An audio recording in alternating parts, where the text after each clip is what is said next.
Yes, Dan, did you see sir. that? What is going on? That was What is hype. going on, you guys? Hey, every time we get somebody new on here, they see the intro and they're like, "Oh, okay, let's go. It's football season, baby. It's time to go." Let's go. It's off season, baby. Let's go. But what is good, everybody in the chat? Is your boy Joe Castro, aka Philly Fresco. It is Philly the podcast, and today we are joined by some very special guests. Man, we got Dunn and Drew, the podcast, coming here to represent some Jaguars. Man, how you guys doing?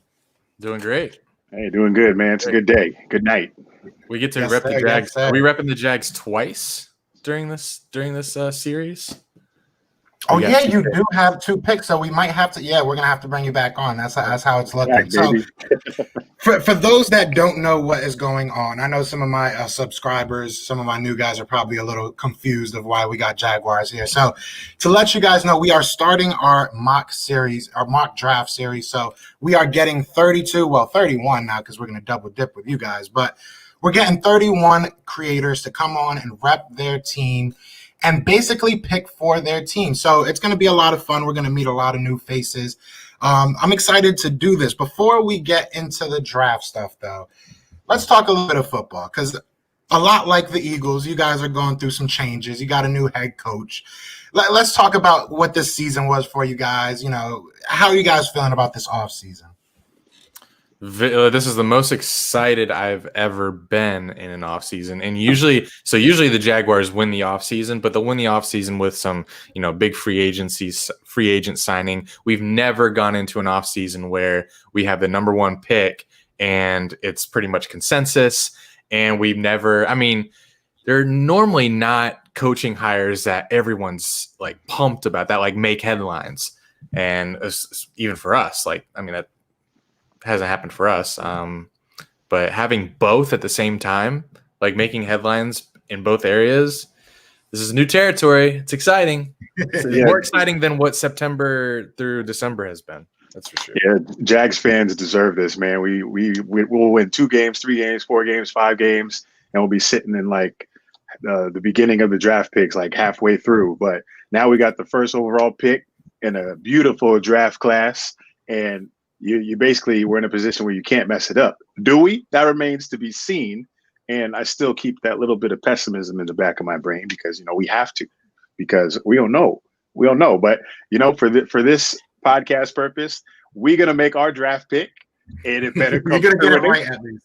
Exactly. At least you'll get it right. We can't always depend on our franchises to get it right. So quick backstory. I did used to live in Jacksonville. So when you guys drafted Blake Bortles, I was actually at the draft party like that they throw at Jacksonville Stadium, whatever. So I got nothing but love for Jacksonville. I hope you guys succeed. It was rough seeing you. And I love Minshew. I thought Minshew was the truth. I had him on my fantasy squad and everything. So what kind of happened there? Where was the disconnect with that? Because I feel like Minshew mania came and went as quickly as it came. So what kind of happened there? I actually also thought Minshew was the truth, and there's still I think if you throw him on a good roster, I think he can be extremely serviceable. And I don't think they're going to bring him back as a backup, just because I think behind whatever quarterback we select tonight, we're going to want a vet. I think this whole roster and whole organization needs a lot of NFL experience on it. So, but I think Minshew, we had the terrible defense and he had to play catch up most of the games. I just think it was no quarterback would have worked out. But I do think Minshew, he's a serviceable quarterback, and I think given the right situation, he'd be nice. I was so excited for him. I thought this was our guy, like probably the rest of the NFL did. I thought Minshew was the guy because he definitely makes national headlines. And his play is pretty good. Sometimes he'll do things that make you go, oh my God, this guy's legit. Yeah, Minshew was a phase. It was a nice phase to have in Jacksonville. I think it was the pre-games that we're about to experience next. But like he said, I don't think we're going to have him on the roster next season. I think we're doing a complete wipe of the QB room. I don't know. Maybe he could be a starter somewhere. There's been a lot of other terrible quarterbacks that have been starters for way longer than Minshew. So I think given the right situation, he could be he could do something on another team. But for Jags purposes, he's not going to be on our squad anymore. But I definitely thought he was going to be the truth, especially after week 1. I think we all did. And then the season just took a nosedive south. But for the better, we needed that to happen. Yeah, sometimes, a little change is good. Go ahead. I'm sorry. Someone asked which one's Drew and which one's Dunn. I'm Drew. I'm done. There we go. Maybe I got to put up the online. I think I could put up your little name bubbles. So used to just having the same old people on here. I don't have many friends, so it's nice to have new people on here. Who's this other man? Who's this other man that's on here? So that's my boy Brandon. So Brandon, he's works for child services, so he's like a hero. So he can't always come on here because sometimes he has to go handle cases. And we'll stuff. forgive him. Yeah, this time I'll let it pass, but usually we beat him up after the show. But either way, I know a lot of my Eagles. Go ahead. I gotta say, you said you were a Jacksonville fan because you used to live there.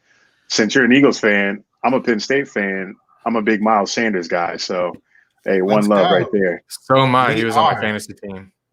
Unrivaled. Yeah, I ended up trading for him. He didn't do the best for me, but it is what it is. Never trade. You can't let your heart get into the play when you're playing fantasy. I made it all the way to the championship. I made it all the way to the championship. It was a franchise league, but when I tell you I had 9 Eagles players, literally, I don't know how I made it to the. It was the worst homer draft of my life. But speaking of the Eagles, I know a lot of our Eagles fans and a lot of Eagles subscribers are going to want to know this. Nick Foles, man, Nick Foles. What happened there? Because I know we thought he could help you guys out. It obviously kind of was the total opposite. So I didn't really follow him there, but what kind of happened there? I know he got injured and just fell off. Bro, he got injured in the very first game. The very first one, and he was out most of the season. The game that he came back in, he scored 0 points, and Minshew had to come in to take over that game. So that was never a thing. I don't even know. No, he came back for 6 games and lost all 6. I remember that. Yeah, Nick Foles, he actually came back and he went 0-6, and then the coaches are like, all right, this experiment's over. Our jobs are on the line. We can't ride this quarterback anymore. Yeah, I mean, he has a Super Bowl title. Maybe he's better when he goes into a season as a backup, I think. How about you guys? Can't deal with that pressure. How about you guys? What's up with Doug Peterson? Whose side were you on there? Are you glad that he's gone? I'll say this one thing about Eagles media, even though I have a lot of the reporters on here, so don't beat me up if you guys see this, but a lot of the Eagles reporters lately have been stirring the pot a lot.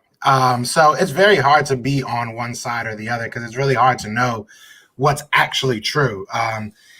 Doug Peterson wasn't the greatest at play calling. There was definitely an obvious regression in our offense and our team since we, won the Super Bowl. But a lot of things that, Doug Peterson is getting the blame for somewhat is kind of coming out that it may have been more so our GM and our owner kind of putting their hand in places where it didn't really necessarily belong.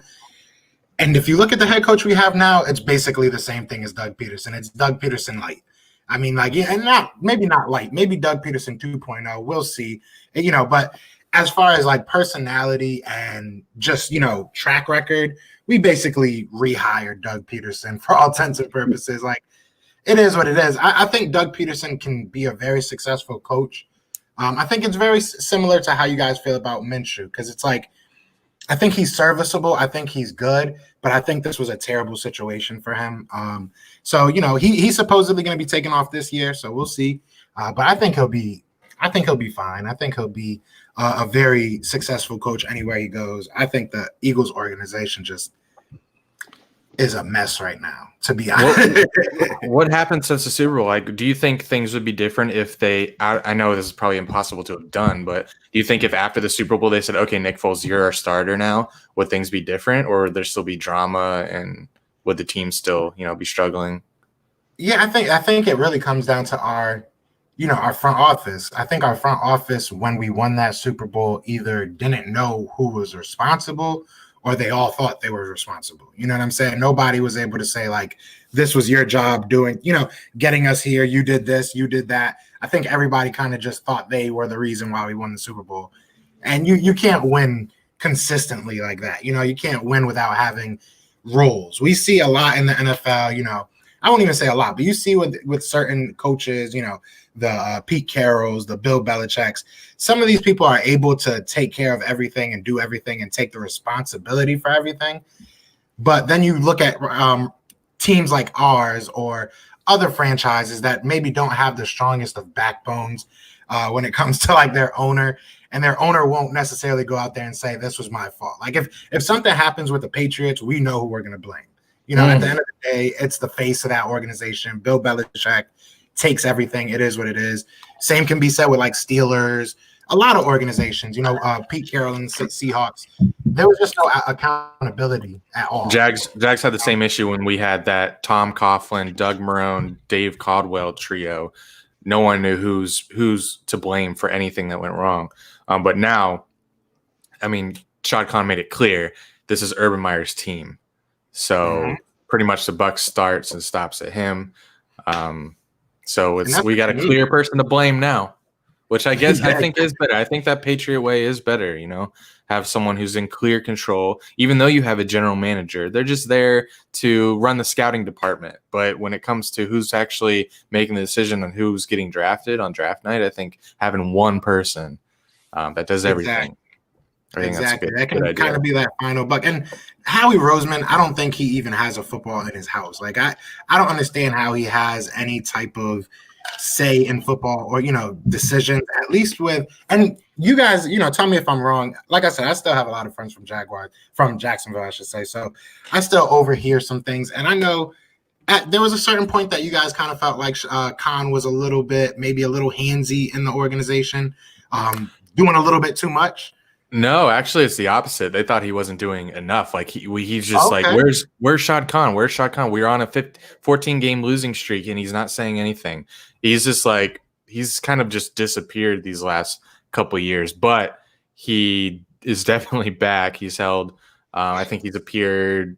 I mean, owners always have to appear when they hire a new head coach and general manager. But he, in his first presser back after the season. And after we fired Marrone, Khan said he's going to be more involved in, because he admitted that decisions weren't being passed through him, and he puts the blame on himself, saying, "Hey, it's my fault because that's not the role that I kind of took on. But for now on, if a big decision is made, it has to be approved by me." So he will start to be more hands-on, which is, I think, good thing. You're the owner. Yeah, I think Khan is just more about his business and outside of football. I've always made jokes on our podcast that he's more into the football team that he owns out in England than the football team he has here in the United States. But now that we have the first overall pick and we're in everybody's conversations, of course you're going to come out as an owner and be like, "Oh, let me show my face now." He a fair weather owner. Yeah, he a bandwagon owner. My man put a pool in there and bounced, man. He was like, whatever, I'm done. I will give it to him then. I like to call him Shaka Khan. I love that guy. I'm not going to lie. I think he really turned around Jacksonville. Like I said, I was there probably for 6 years. Like he cares really, you can see, exactly. He's bringing a lot of money into him. So I have nothing but respect for him. And I have nothing but respect for the Jacksonville Jaguars. I really want to see you guys do good. It is what it is. Shout out, that's my boy Brandon. That's the other cartoon guy. So there you go. He's here in spirit. So let's get into a little bit about this draft. I don't want to go to the pick just yet, but what are some of the needs that you guys are trying to fill? Offensively, defensively, what are you guys looking to do in this draft to fix your team? We definitely taking a quarterback. That's obvious. Personally, I think our receivers are fine. I think James Robinson is fine. I think we're bringing our O-line coach back, but we may draft O-line there. But defense is our biggest issue. So there's going to be some outside of quarterback. Yeah, outside of quarterback. But there's going to be some issues on defense this next season. But if we get this quarterback and our offense is churning then if we're outscoring people, I don't even care because we have some talent on defense. It's just going to take them working together and getting reps and practicing for them to get better. So we have a ton of picks, and these picks probably aren't even going to start except for these first 2 first-rounders, and then the rest, we'll see. But, defense, I feel like defense and obviously the quarterback position has been our biggest issue for years. Yeah, outside of quarterback, Jaguars haven't had a tight end. Even when they had Mercedes Lewis, he was not a pass catching tight end. So they haven't had a legitimate do it all tight end. And not many teams can say that they've had like a Kelsey, Kittle, Gronk. But Jaguars have not had anything near that for the past as long as I've been watching the team. It's been at least 20 years maybe. So on defense. So that I think the biggest need on offense outside of quarterback, tight end, where will Pitts go? I don't think he falls anywhere deep enough in order for the Jags to trade up for him, even though I would love to pair Pitts with whoever we take. If we go defense, we need probably number 1 would be a defensive tackle, someone big to stop because people ran all over us. Number 2, what do you think, Eric? Like a corner or a safety? Maybe a safety? Definitely a safety. Yeah. Safety. Yeah. Could use we gotta replace Wingard. Wingard is god awful this season. He needs to get the hell off the team. So we're looking at tight end, defensive tackle, and safety is probably the biggest needs. But I don't know. Me and Eric might be a BAP kind of drafters. I feel like this is that draft that you want to do that. Like I was talking to Bo Wolf this morning, and he was saying that the way that scouting is working this year, it's going to be one of those drafts that you want to go with the film. You want to go with what's tangible. You know what I'm saying? Like usually you see a lot of guys that rise quickly on the on their draft board, from their combine. Exactly. You're not really going to probably see that this much this year. It's going to be exactly. Good point. A little bit more cut and dry. But listen, I hear you guys keep talking about quarterback, and I know a team that's in the top 6 picks that would be willing to give you a quarterback. He's on a little bit of an expensive quarterback. Well, there's a couple out there. Although Texans actually don't have a first round pick, but yeah, you guys. I bet you guys would love to offload Wentz. But we tried taking a quarterback from you guys before, and we're straight. We're good. We got the number 1 pick. Y'all stay in y'all lane. Right with the Jets. I guess we did. Trade that pick already. Yeah, we're gonna have to trade with the Jets. I got the Jets guy coming on tomorrow, so I guess I'm gonna have to try again with him. But shout out to everybody that's in the chat. We got 20 people in here. Make sure to hit that like, hit that subscribe. If you have not seen Dunn and Drew before, check the links in the description. I definitely have the link to their channel. Yeah, had to make sure I did. Yes, I do. So definitely go check them out, subscribe. All right, so the moment everybody's been waiting for, let's talk. I think everybody already knows who you guys are going to pick or has an idea. But, let's hear who you guys want and why you guys want them. Yeah, it doesn't mean I'm not nervous about it not happening on draft day. Like, I'm still nervous because they just won't tip their hand. I keep waiting for them to say something in one of their press conferences that Urban Meyer kind of said it. He in his introductory press conference, he said it's the most important pick of his life, or it's the most important decision of his life. And when he listed off the top prospects, he said, you have Trevor, you have Justin, you have Wilson. That's the third. That's the BYU guy, right? Wilson. Yeah. So he kind of set them in the order that everyone thinks they're going. So I'm hoping that means he has number 1, who I want us to get, Trevor Lawrence. We've talked about this a million times on our podcast. Like we haven't had every time there's a quarterback that literally everyone is in consensus about. He's nice. We got Peyton Manning, Andrew Luck, and that there haven't been many. But if you can think of any, so number 1 overall, Peyton, Luck. I don't know who else has gone number 1 where everyone's like, yes, this is. Yeah, they're definitely few and far between. Definitely are few and far between. So that's why, I mean, as a GM, you can't get in trouble for picking Trevor. So that's my pick. Now, there's no feeling of pushing back at all. There's no feeling of like maybe he does. 4 months is a long time. Maybe something happens. Maybe he does have some faith in Minshew. Just playing a little devil's advocate here. God, who we drafting? That offensive tackle from Oregon, number 1. Imagine that. Or you take like a linebacker or something. Man, I've seen crazy. Hey, I was gonna tell Andy we should pick the lineman and just ruin the mock draft for you right off the bat. When you guys messaged me on Instagram, I was like, oh, if these guys don't pick Trevor Lawrence, this might get real interesting real quick. Hey, listen, I feel like Trevor Lawrence is the clear, obvious number 1, and then after that, it's impossible. So I think everyone else that you're about to have on here to pick their picks, it's gonna be tough because Jets are 2, and I personally think they should keep Darnold. I think Darnold's still good. So after 1, good luck. But Trevor Lawrence is definitely coming off that board first. I still can't believe that we don't have good luck as a franchise. I still cannot believe that we have the first round pick or the first overall pick in a year like this. Like any other year, any other year, we would have, if this would happen any other time, normally we get, stuck with 2, 3, 4, 5 in a year with this guy coming out. We never get the first overall pick when this stuff happens. And we got so lucky too, because it's not like we went 0-16. We needed help to get this pick. We had to wait for the Jets to win a game. You know how stressful that was watching the Jets try to beat the Rams? I was the biggest Jets fan. Like, I had a weird feeling that they beat the Rams. And when they did, that put us at number 1. So I'm like, all right, that's good, but I'm still terrified because I don't see the Jets winning another game. And I can see maybe us squeaking out a W against the who were we playing? The Bears, and another team that I could see us beating. So it was very nerve-wracking.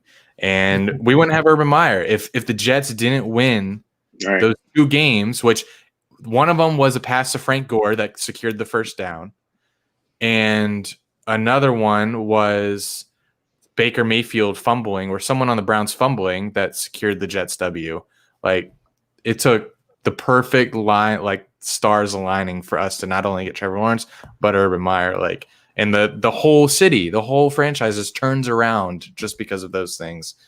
It's crazy. The Jets went on a whole win streak to end the season too. Like, seriously,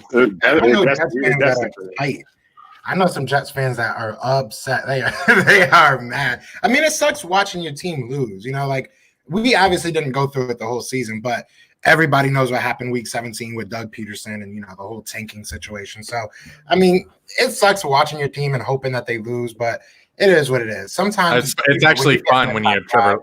It's actually not bad when you have Trevor Lawrence on the other side. Exactly. When you know what's at the end of the tunnel, you see the light at the end of the tunnel. So I didn't really think of it like that, but so you guys are saying Urban Meyer was really like enticed by that first pick, by that pick was really he said. I think he actually said that he wouldn't have come if it weren't for the first pick, which also makes me feel like it's Trevor Lawrence, because is he coming out of retirement for Justin Fields? Facts. After all these years, he could have just went back to you at OS. That's who I want. Yeah, that's funny. Imagine he does. Imagine he came out of retirement for Trey Lance or something like that. That would be God. I'm nervous about that. Would be crazy. Urban Meyer's just holding his tongue. All of a sudden, he's scheming up ways to make plays with Trey Lance. And nobody knows about it until April 29th. Wow. Seriously, I feel like this is going to be a very interesting draft because I feel like, honestly, it's a preference. I think Trevor Lawrence is the top person, you know what I'm saying? He is the number 1 guy, in my opinion, in this draft. And it's very hard to find a number 1 player overall being a quarterback. Usually when you look back at drafts, the number 1 overall player is, either a lineman. Yeah. Exactly. And, this is one of the rare, to piggyback on what you're saying, this is one of those rare drafts that you have the best player as a quarterback. And he probably would have been the best player last year too. So, and you can say that about Jamar Chase too. You can say that about Micah Parsons possibly. Like, this is going to be very interesting. Yeah, Micah's my guy. I'm hoping the Eagles. I don't want to say it too much because I know like the Jets are going to come on here and take him, or the Dolphins or something like that, and then I'm going to be mad I couldn't even take him in my own mock draft, but I'm hoping, man. I'm hoping. I think it's going to be very interesting. I think it's going to be very interesting to say the least. So it's Trevor Lawrence for the win, huh? Dun, dun, dun, dun, dun, dun, Yes, sir. Overall pick. We're taking our guy, T-Law. Bring me some tutties. Hey, I think, like I said, I think everybody knew, Trevor Lawrence was going to be the pick. It could not happen. We're all here saying that it's very low, but it's a possibility. This is the NFL. We never know. But, I mean, I'm excited. I'm excited for it. So we are going to get you on for the next pick because this one was too easy. This one was too easy.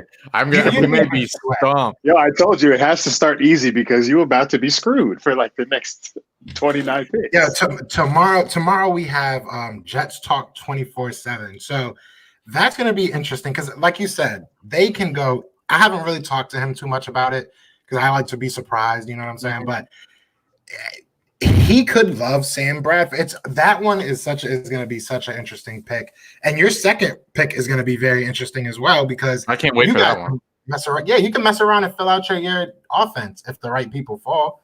Yeah. So try to talk everyone out of Pitts.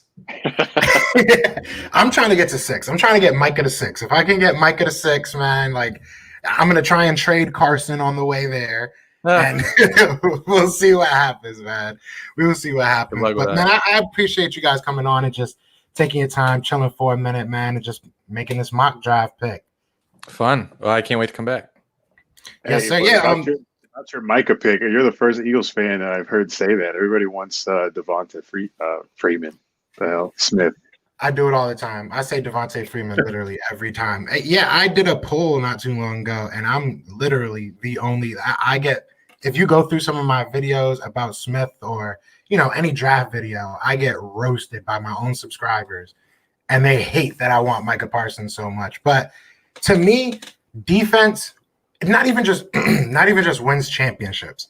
A good defense makes everybody on your team look better. If you aren't scoring many points or the opposite team isn't scoring many points, a quarterback that scores 20 points can win you a lot of football games. And it doesn't put that much pressure on that quarterback. So like, that's what Lamar needs to do. Yeah, I mean, right. I mean, look at it like this: if Trevor Lawrence goes out there, right, and he puts up 30 points a game, look at the guy in San Diego. What's the kid's name? Herbert. Yeah. Herbert. Yeah. Herbert's putting up numbers, but their defense couldn't stop a runny nose. So I mean, it doesn't really matter. You know what I'm saying? Same thing with the Eagles. Like. Eagles were, when we did have a good offense, it looked good, you know what I'm saying? And our offense had fun, but we were giving up 45 points to the Dolphins. So, it doesn't really matter. I feel like your defense is the most important part of your team, especially now, especially in this day and age of football. It is way more. I mean, it's way more leaning towards the offense, like as far as like, the rules and, how penalties are forming and just football in general. It's becoming one of those things that you're going to be shooting it out. So, yeah, you want a good offense, but, man, it's hard to replace a good defense. Hard to replace a good defense. We know that. Exactly. Look at the Cowboys. Cowboys are in our division. Look at him. Look at them. They had damn near – I mean, Dak was damn near having a career year. Like, he could have been on the pace to get 5,000 yards, 3 1,000-yard receivers, and their defense was garbage, and they couldn't do anything. They were – so, me, personally, I'd rather see a 0-0 game, like 3-0 game. I'm cool with that. I'm cool with that. I'm that old school. Old take. We should have saw y'all in the 2018 Super Bowl if we just got past Tom Brady. I wonder how our defense would have fared against Nick Foles in that offense. That would have been interesting. That would have been very interesting. I know our last Super Bowl was in Jacksonville before, obviously, I remember that. Big Mad, baby. Yeah. I have a little sticker. I used to work at this place called Glen Kernan. It's like a country club in Jacksonville. Yeah. And one of the people that worked there went to the game, and he gave me like a sticker and all this little stuff from the Jaguars. Yeah, so I was really hyped about that. One more question before I let you guys go, actually, because you guys are in that. What's it called? Oh, well, look at that. Eric, I am a huge fan. Philly Insider Podcast says, Eric, I am a huge fan. What up, Philly Insider? Yeah, there we go. But what's it called? Can you guys give us a little insight? Because I know you guys play them 2 times a year. We just got the Colts offensive coordinator as our head coach. So, can you give us a little insight on the Colts offense? What can we maybe expect? How long was he there for? I think he was just this year. Or no, I think he's been there for 2 years, if I'm not mistaken. Well, they run the ball a lot, so that's all I know. The Colts fans literally made run the ball T-shirts because that's all they do, and that's all the fans want them to do. Yeah, but Phillip Rivers. You got Sanders, so you might be used a lot. You should be used a lot. Yeah, I wish I could give some insight, but I mean, when you have different quarterback, what do they probably have a different quarterback the last 3 years. I don't know. I can't remember. So. Like Jacoby Brissett and then Rivers. And then Phillip Rivers, yeah. I mean, hey, he made the playoffs with Phillip Rivers was one of the worst quarterbacks. Yeah, for real. Like, I got love for him, but it was bad. He was awful his last year in wherever they were, LA. But for what he did with him this year was like amazing. So yeah, and kudos to that running too, like you said. Are you guys rolling out Hurts or Wentz? Your guess is as good as mine. I mean, a lot of people are saying that. Yeah, exactly. Bro, I'm telling you, Philly is right now. Like Philly is crazy right now. But like, I mean, a lot of people are saying that this pick or this hiring was to kind of save Wentz. See, thank you. You should never be trying to. Your offseason should not be to save one player. We need to fix our whole team. And including a lot of the Eagles fans, a lot of the people that watch this, what it is. They're always saying we got to fix Carson. We got to fix Carson. Like, that's not going to fix our team. Like, Carson being good is important. Don't get me wrong. But, I go back to if your team sucks, it doesn't matter that your quarterback can put up 30 touchdowns. Like, you're going to lose games, And, yeah, I don't know. It's a frustrating season, man. And it's only gotten worse. I thought things would calm down when we got a coach. You know what I'm saying? So here's a question for you. People ask sometimes, would you rather have so you can have one Super Bowl, but then you'll be trash for the next 10 years. Or you can never win a Super Bowl in those 10 years, but you make the playoffs every year. Knowing what you know now, kind of not being good after that Super Bowl, what would you pick? See, I feel like now that the emotions have gone down, you won the Super Bowl, the emotions kind of went away. It came and went. I feel like we had both because, if you look back our Andy Reid years, like that was a straight decade of like making the playoffs, making the NFC Championship, coming up so close, and being competitive every year. And it was good to be competitive. It was nice. So, what would you prefer? If you're going to be bad for the next 7 years. You've already lived both, so pick. I'm taking the Super Bowl, man. The Super Bowl, you can't take that back. You can't take that back. The Super Bowl, it sucks, though. It does suck, being this, like, just bad, just dysfunctional. It's not even that we're so much bad, It's just dysfunction and media rumors, and it's dramatic. It's weird. It feels like I'm watching a episode of The Real Housewives of Philly every time like I watch a game or something. These guys are just, I don't know. It's just bad. It's just bad. It is nice to know there's nowhere to go but up. So that's what keeps me keeps us going. Be positive. Yeah, see, we got everybody saying take the Super Bowl. You got to take the Super Bowl, especially us. You guys are a young franchise. You know what I'm saying? In terms of, the NFL. I ain't getting any younger. Shit. Yeah, no, but you guys came out with the Texans, right? You guys came out around the same time. We were before. We came in with the Panthers. Okay, but just still pretty new. Yeah, as far as I'm older than the franchise. Yes, that's crazy. I mean, hey, I think you guys are on the right path, though. You guys have a good quarterback. Shit, if this don't work, I'm done. If this doesn't work, I'm out of here. he's gonna be on Philly podcast next. Wherever Saquon at, I'm gonna be. Saquon gonna be on IR. I just hope don't say that. I just hope that Micah Parsons doesn't end up on the Cowboys. That's this boy loves really all I am. Bro, that's all. No, you know what it is? It's really that I'm so tired of seeing all of like, because I'm originally from Connecticut. So Byron Jones went to UConn, which is in my hometown. Then I go see him go play for the freaking what's it called, Cowboys. That hurt. You know, seeing Saquon go from Penn State to the Giants, that hurt.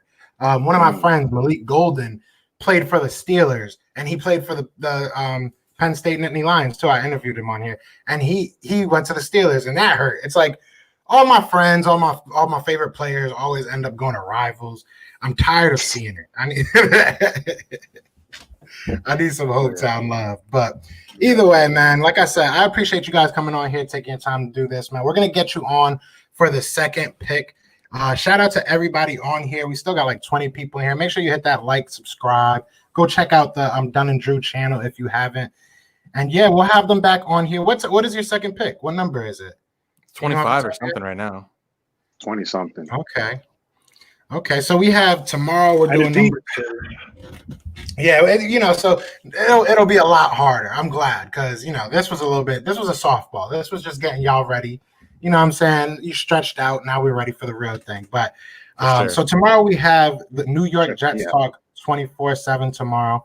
Let me pull up the card so y'all can see it if I have it. Of course I don't have it. But yeah, we have Jets talk 24/7 tomorrow. I'll put it up in the community post. Be sure to be there. So pick number 1 for the Jacksonville Jaguars is Trevor Lawrence. Indeed. Who saw it coming? I didn't see it coming, man. But either way, man, we're going to get out of here, man. You guys have a good night. I appreciate y'all coming on here. But everybody else, man, y'all know what it is, man. Fly, Eagles, fly, and we are out here. Hey, chill. Peace. Chill.